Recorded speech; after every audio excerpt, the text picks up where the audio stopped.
What's up? It's Travel Chronicles. I'm not sure what chapter anymore. Probably like 15 or so.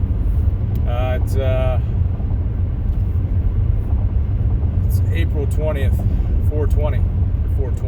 So it's pretty spectacular. Pretty remarkable day, I guess.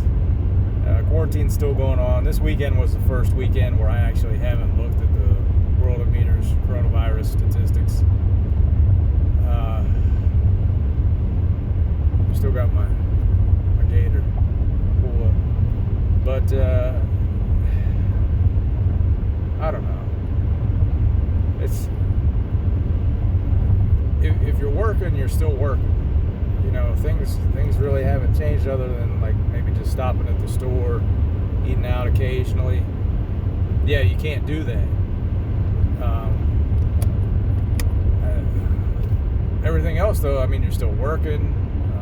When you're off on the weekend, you're off. There's no sports to watch.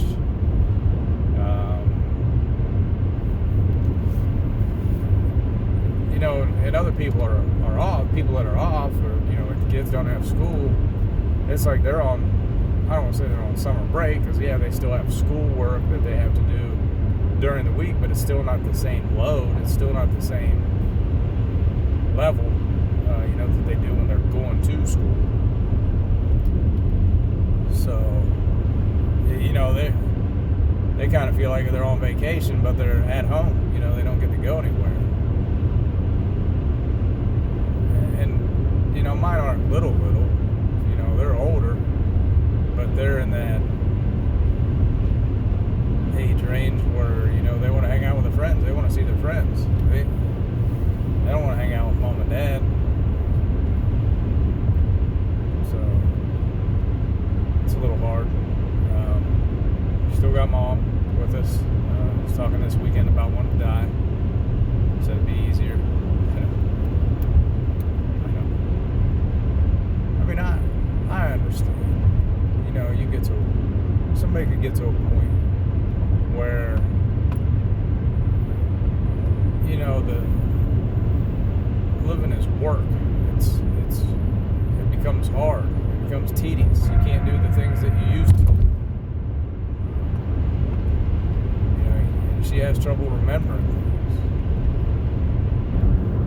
You know, but I don't want her to die. I don't want her to give up. And I think she says that stuff, but I don't think she has really thought it out or thought about it or about what it would mean. You know, and I don't think she has that mentality either. I think she'll just hang on. You know, I think she would fight for every breath as long as she could. It's just the way I feel. You know, because she's still doing oxygen, she's still taking her pills. You know, she's not doing anything. You know, to not help herself, to not keep herself alive. So, I don't know why she says that stuff. Not that I want her to take those steps. Because I look at it as, it's a tough patch that we're going through. And it may be 4 or 5 months, half a year. You know, I don't know. I don't know how long it'll be. You know, with all this, when are they going to start having surgeries again? You know, she did go get her heart stuff last week.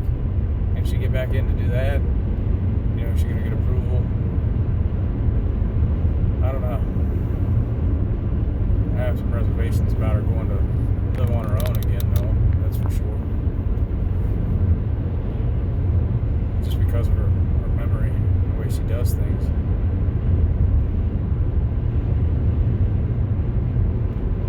And she doesn't want to carry her phone with her.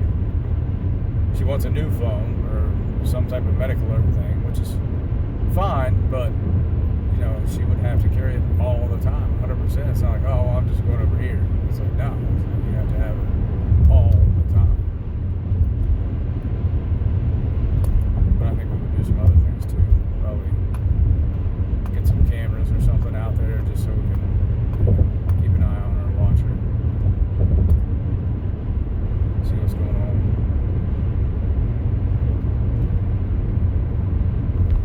Dina's doing amazing with her. She's fantastic.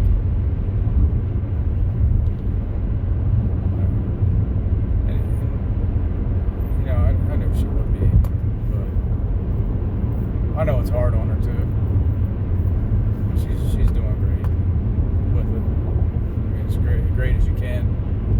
She'd probably rather be doing other stuff. But, it's just crazy to think that what God can do, or certain things happen in your life. Either clear the way so you can deal with things, or just give you the opportunity to deal with things and not be overloaded. And I'm not, there's ways you could avoid things. It's like, well, Mom's hip never would have came out, she wouldn't have had to come to the house. We'd be fine. We wouldn't need this COVID virus. But. And I'm not saying that God struck the world with COVID because of my mom's hip. Gosh, I hope not.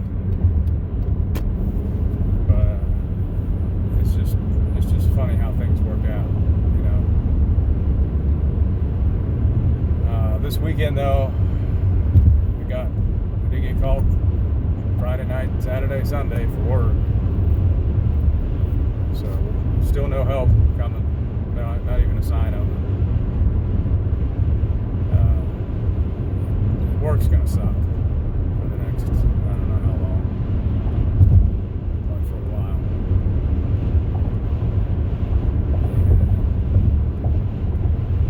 I don't know what there's to do on that front, but I did run a PR and a 5K, the Seth James DeMoore virtual race, where you could run 5K, 10K, half marathon, whatever you wanted to run. You just sign up for it. You go out, you run it on Saturday or Sunday, and then you send your time in. So I ran a 27:16, which is the fastest I've ever run a 5K. And I know what I need to do. I know I need to get to the track and do some more speed work. I know that. Run some 400s, run some 800s, maybe some 1K repeat something. But right now the track's closed as long as COVID's going on. Even if it's lifted, are they going to start running track again? I don't know. So that may hamper the training a little bit. But I feel like I'm in a really good spot. I mean, it's only April, and that's the best time I've ever run. I still got all summer to train for a 5K at the end of the summer, which I think everything will be back to normal enough where I'll be able to run hopefully a couple of races this year. That's the goal, is to run Betty Zane middle of the week and Debbie Green on the Saturday. So I hope things work out where I can do that. Legs don't feel bad either. Even though it was a PR or PB, however you want to look at it, I didn't run so hard that the legs were hurting. It was a good pace, really, for me, and it felt good, but the heart rate wasn't as high. Like, I think when I ran the Betty Zane race in August or end of July, and granted it was 70, 80 degrees, whatever it was, sunshine, and heart rate was 178, like pretty much the whole race. About 212 coming to the line, so it was up there. This one I think was in the 160s, so faster, better heart rate. I'll take that. There's still room. I feel like there's still room for improvement. Still room for some speed. Just got to put the work in. That's one thing about running, is you don't get to skip steps. Unintended. You gotta put the work in. You gotta do the work to get better. You gotta put the miles in. And I feel that. I understand that. It's hard for me to run every day. Some days I feel like I need that rest day. Tonight tonight. Probably gonna be mowing grass. Maybe get to run Tuesday. But maybe just a quick shakeout run or something. It doesn't feel. The legs don't feel horrible. They don't feel super tight. They don't feel super sore. I feel pretty good. I feel like I got some good work in over the weekend. Did play live ship basketball on Saturday after we mowed, and I lost both games. And I told him, I told him last week, I should never beat you. Like I should never beat you unless I'm just on, unless I'm just making shots. But and I'll say this, like there were some shots that should have went in, but didn't go in. I think I even had to lead. It was a chance to tie both games. But the one game I did tie it up, and I think I might even had to lead in the one. I couldn't get anything to fall in that second game. I couldn't get anything to fall. So I just said, screw it, I'm shooting threes no matter what. I got like 2 of them to fall. That was it. But I gave up trying to go in and shoot pull-ups and try to make layups. I gave up on it. Well, that's where I'm at. That was the weekend. Enjoy your 420. Not too much. And stay COVID free. Later.